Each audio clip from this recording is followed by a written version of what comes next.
دہن ان کا نوری،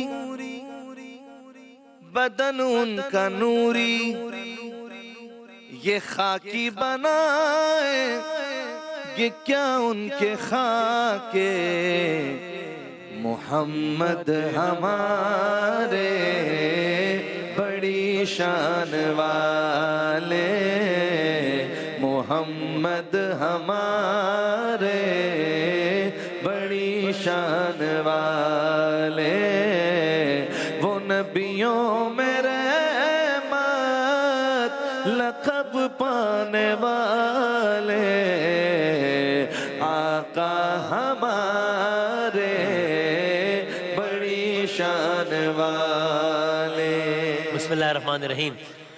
سیرت سرکار دو عالم صلی اللہ علیہ وآلہ وسلم سے متعلق اشعار کا سلسلہ جاری ہے حفیظ جالندھری صاحب کے شاہنامہ اسلام سے۔ کل بات یہاں تک پہنچی کہ جب سرکار دو عالم صلی اللہ علیہ وآلہ وسلم کی والدہ گرامی جناب آمنہ سلام اللہ علیہ کی رحلت ہوئی، حفیظ جالندھری صاحب ایک تسلسل میں کہہ رہے ہیں کہ اگر اللہ تعالیٰ مجھے طویل عمر دیتا تو میں کیا کرتا، بیان کرتا کہ جب غربت میں یہ صدمہ گزرتا ہے والدہ گرامی کی رحلت کا، اور جب سرکار دو عالم 6 سال کے تھے، شش بیان کرتا کہ جب غربت میں یہ صدمہ گزرتا ہے تو 6 سالہ یتیم اس وقت کیسے صبر کرتا ہے۔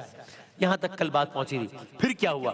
اب یعنی مکے سے چلے تھے، مدینے گئے تھے حضرت عبداللہ کی قبر پہ، اور واپسی میں جناب آمنہ کا مقام ابوا پہ انتقال ہوا۔ اب کیا ہوا؟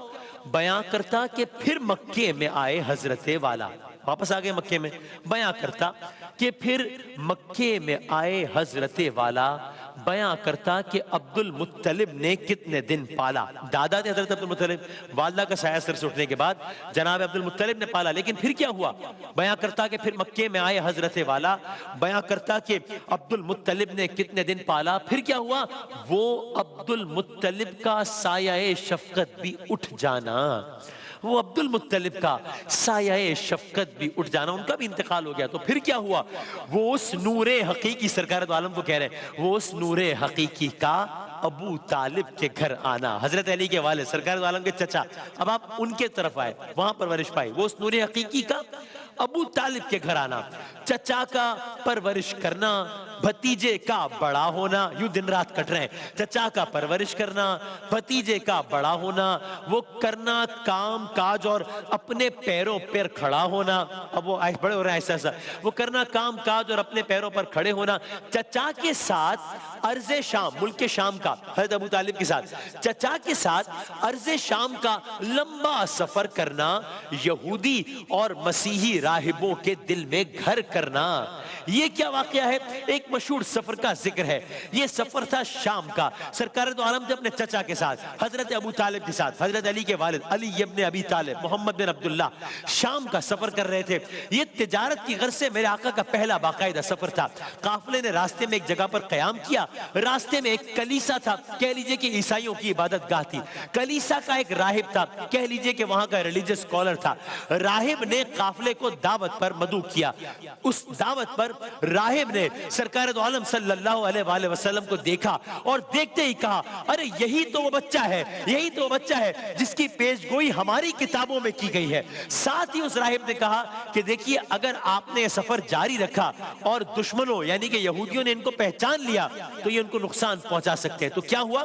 سفر کا ارادہ ترک کیا اور حضرت ابو طالب سرکار دو عالم کو لے کر اب واپس مکہ آ گئے، واپس مکہ آ گئے۔ تو اب داستان آگے بڑھتی ہے، وہ خوش خلقی، وہ دانائی، وہ شان نیک کرداری، صداقت کی تجارت، پیشگی، وہ راست گفتاری، یہ سب کچھ میں بیان کرتا نہایت لطف لے لے کر، یہ سب کچھ میں بیان کرتا، ہم جس طرح سن رہے ہیں بڑا لطف لے لے کر، یہ سب کچھ میں بیان کرتا نہایت لطف لے لے کر، تواریخی و قرآنی حوالے ساتھ دے دے کر، تواریخی و قرآنی حوالے ساتھ دے دے کر۔ اب ایک اور عظیم ہستی کا تذکرہ آ رہا ہے، بیان کرتا ختیجہ کی شرافت کو، نجابت کو، وہ جس کا مال لے کر آپ نکلے تھے تجارت کو۔ بیان کرتا خدیجہ کی شرافت کو، نجابت کو، وہ جن کا مال لے کر آپ نکلے تھے تجارت کو. کیا ہوا؟ جناب خدیجہ الکبریٰ سلام اللہ علیہا کا سامان تجارت ہے، ملیکۃ العرب تھی. جناب خدیجہ الکبریٰ کا سامان تجارت لے کر سرکار دو عالم سفر پر گئے. ہمارے ماں باپ قربان، سفر میں معمول سے زیادہ فائدہ ہوا. اب جبکہ سرکار دو عالم لے کر گئے اس دفعہ تو معمول سے زیادہ فائدہ ہوا.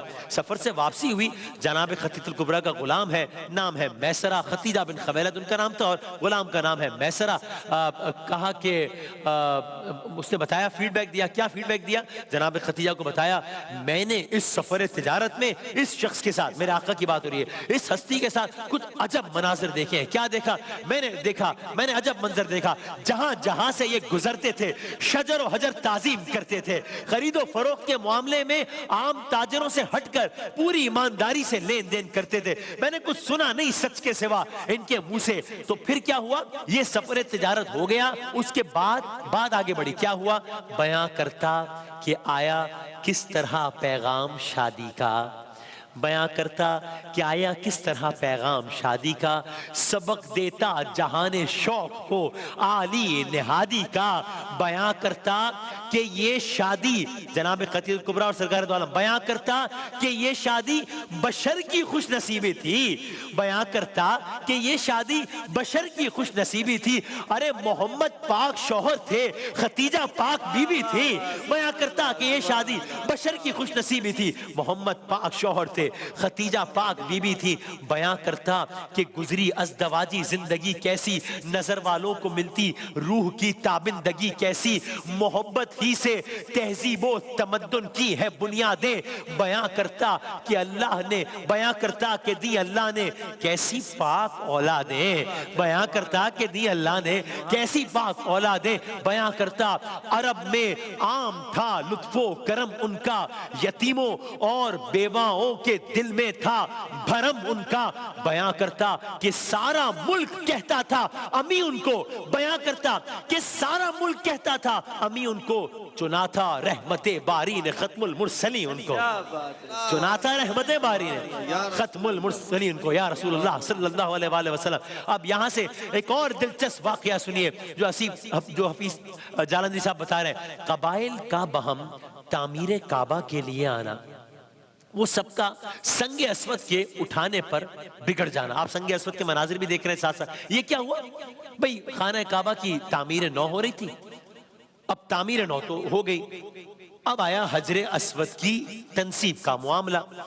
بلکہ میں چاہوں گا کہ بس جب میں یہ اشعار ختم کروں تو آپ بھیجا ہے جنت سے تجھ کو خدائے کا ایک شعر پڑھ دیجئے گا. تو خانہ کعبہ کی تعمیر نو ہوئی، اب سنگ اسود کی تنصیب کا معاملہ تھا. ہر قبیلہ چاہتا تھا کہ سعادت اسے حاصل ہو، اور بظاہر لگ رہا تھا کہ کسی ایک ہی قبیلے کو سعادت حاصل ہوگی تو اسے حاصل ہو یا اسے حاصل ہو. یہاں تک کہ معاملہ بڑھا، اور معاملہ ایسا بڑھا کہ بات ذرا ناخوشگوار ماحول تک آ گئی. معاملہ ایسا بڑھا کہ بات ذرا تلخی تک آ گئی. معاملہ ایسا بڑھا کہ بات آپس میں دست و گریباں ہونے تک آ گئی. معاملہ ایسا پڑا کہ گویا بات جنگ تک آ گئی.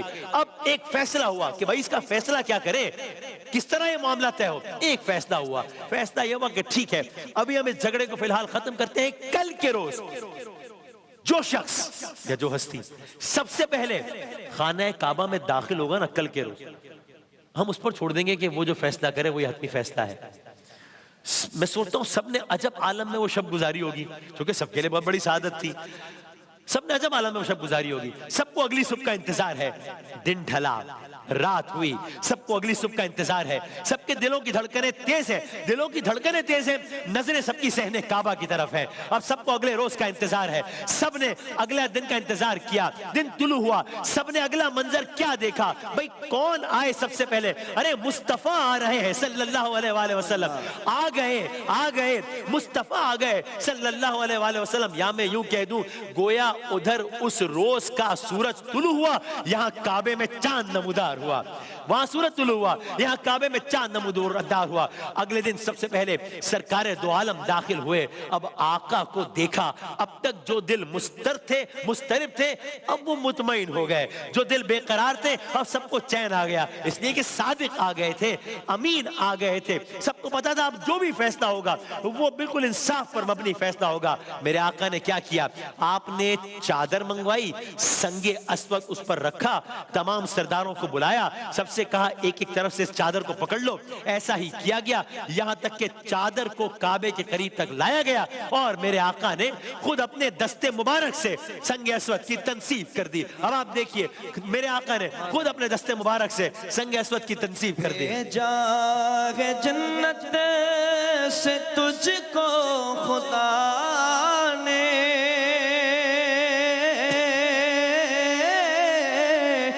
چوما ہے تجھ کو میرے مصطفیٰ نے، بھیجا ہے جنت سے تجھ کو خدا نے، چوما ہے تجھ کو میرے مصطفیٰ نے، اے سنگ اسود تیرا مقدر، اے سنگ اسود تیرا مقدر، اللہ اکبر اللہ اکبر۔ سو اس واقعے کو حفیظ جالندھری صاحب نے کس طرح مختصراً بیان کیا، کہا قبیلوں کا بہم تعمیر کعبہ کے لیے آنا، وہ سب کا سنگ اسود کے اٹھانے پر بگڑ جانا، لہو سے ہاتھ بھرنا، لڑنے مرنے کی قسم کھانا، گھٹاؤں کی طرح غصے کے طوفانوں کا ٹکرانا، وہ ہٹ دھرمی، وہ ہٹ، وہ ضد، وہ اپنوں کا سراسر غیر ہو جانا۔ اب آپ اگلا جملہ سنیے گا اور لطف لیجئے گا، حفیظ جالندھری صاحب کو دعائیں دیجئے گا، وہ ہٹ، وہ ضد، وہ اپنوں کا سراسر غیر ہو جانا، مگر خیر الامی کا آ کے وجہ خیر ہو جانا، غیر ہو جانا، خیر ہو جانا، مگر خیر الامی کا آ کے وجہ خیر ہو جانا، وہ چادر کا بچھانا، اس پہ رکھنا سنگ اسود کا، یہ زندہ معجزہ تھا، یہ زندہ معجزہ قبل نبوت تھا محمد کا، یہ زندہ معجزہ قبل نبوت تھا محمد کا، وہ پتھر نصب کرنا آپ خود جھگڑے کا چک جانا، وہ پتھر نصب کرنا آپ خود جھگڑے کا چک جانا، وہ ہر ایک جنگجو کا آشتی کی سمت جھک جانا۔ کل سے اس داستان محمد صلی اللہ علیہ وسلم کو یہیں سے مزید آگے بڑھائیں گے انشاءاللہ۔